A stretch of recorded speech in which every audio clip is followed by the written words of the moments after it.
Sa panahon ngayon, moderno na ang lahat. Ngunit sa nakaraan,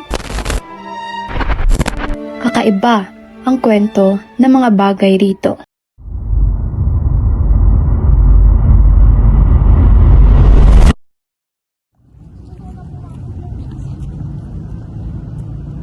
Wala, yun niya sa akin ulit.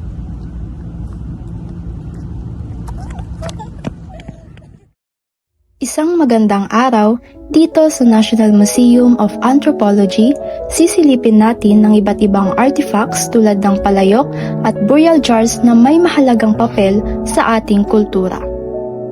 Ngayon, atin ang simulan ng paglalakbay at pagkatuto. Sa video na ito kung paano ginagawa ang mga palayok noong sinuunang panahon. Nagsisimula ang proseso sa pagkuha ng luwad, hinahalo ito sa buhangin at ipa ng palay para mas tumibay at hindi madaling mabasag kapag niluto. Kapag handa na ang halo, kinukuha ang isang tipak ng luwad at hinuhubog gamit ang kamay. Para mas maayos ang hugis, gumagamit ng kahoy na pamikpik sa labas at bato naman sa loob ng palayok. Dahan-dahan itong pinapalo hanggang maging pantay ang kapal at makuha ang tamang hugis. Pagkatapos sulmahin, pinapatuyo muna ang palayok sa araw at kapag tuyo na, niluluto ito sa bukas na apoy gamit ang tuyong sanga ng dahon at ipa ng palay.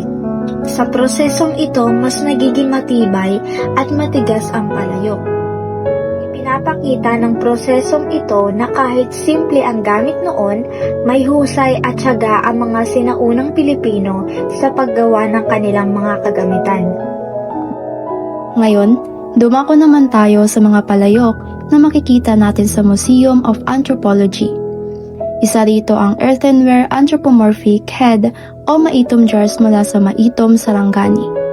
Natuklasan ito ni Dr. Eusebio Dizon noong 1991 sa Pinol Cave kasama si Ayob Mindog. Ayon sa kwento, unang nakita ang mga paso sa Ayob Cave habang naghahanap ng kayamanan mula sa ikalawang digmaang pandaigdig na humantong sa serye ng paghukay hanggang 1995. Ang mga anthropomorphic heads ay may iba't ibang ekspresyon sa mukha at konektado sa panahong metal ng Pilipinas. Ang earthenware vessel na may dalawang lugs mula sa Butuan, Agusan del Norte ay isang uri ng paso na may dalawang umbok o hawakan sa gilid. Natuklasan ang mga ganitong paso sa mga tirahan at libingan kung saan ang mga nasa libingan ay ginagamit bilang ritual na lalagyanan para sa yumao. Ang mga earthenware na tulad nito ay bahagi ng National Archaeological Collection at nagmula pa sa iba't ibang panahon sa kasaysayan ng Pilipinas. Bukod sa gamit sa araw-araw, may mga palayok na may espesyal na gamit tulad ng mga burial jar. Ang mga burial jar ay ginamit para sa mga labi ng mga yumao. Ang Kulaman burial jar ay nagpapakita ng paniniwala ng mga sinaunang Pilipino sa buhay pagkatapos ng kamatayan. Ang maingat na paggawa ng mga jar na ito ay patunay na paggalang nila sa mga yumao. Ang mga pottery at burial jars ay hindi lamang mga sinuunang bagay na nakadisplay sa National Museum of Anthropology. Sila ay tulay ng ating kasaysayan at na nagpapaalala na ang ating kultura ay may malalim na paggalang sa buhay at kamatayan. Sa bawat disenyo, nakikita natin ang pagkakaisa, pananampalataya at malikhaing espiritu ng mga sinaunang Pilipino.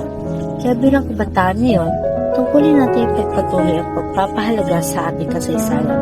Sa pagmamagitan ng pag-unawa sa mga artifact na ito, mas naunawaan natin ang ating pagkakakilanlan at mas nagiging handa tayong magbigay saysay sa ating kinalapasan. Sa pagtatapos ng ating pagbisita, naway nanlaban ninyo ang koneksyon ng ating mga ninuno. Ang mga pottery at burial jars ay higit pa sa artifact. Sila ay mga kwento ng ating lahi. Kaya't sa susunod na pagkakataon, bisitahin natin ang National Museum of Anthropology at tukusin ang yaman ng ating kultura. Dahil sa bawat artifact, muling nabubuhay ang ating kasaysayan na isang pamana na dapat ipagpatuloy.